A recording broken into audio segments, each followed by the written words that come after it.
Une sociabilité qui est capable de créer de la cohésion sociale tout en nous permettant d'avoir de la connectivité sociale. Je cherche à préciser.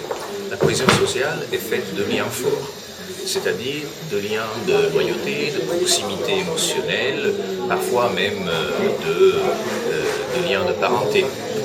Et cette sociabilité reste en place, c'est-à-dire qu'on n'arrête pas d'être membre d'une famille ou alors d'aller à l'école ou alors de travailler dans une entreprise parce qu'on est sur Internet, entre guillemets.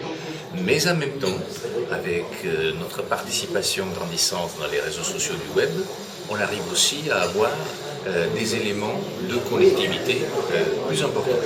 C'est-à-dire qu'on n'a pas seulement un cercle d'amis, comme avant Internet, mais on commence à avoir un cercle d'amis d'amis, un cercle d'amis d'amis d'amis d'amis, jusqu'à créer ce que certains définissent comme un effet de petit monde. Alors bien sûr, le petit monde existait même avant Internet, mais le monde d'Internet est, si vous voulez, encore plus petit. C'est-à-dire qu'on a effectivement la possibilité de nous mettre en communication avec des personnes qui sont souvent considérées comme aux antipodes, soit géographiquement, soit socialement, de notre monde à nous.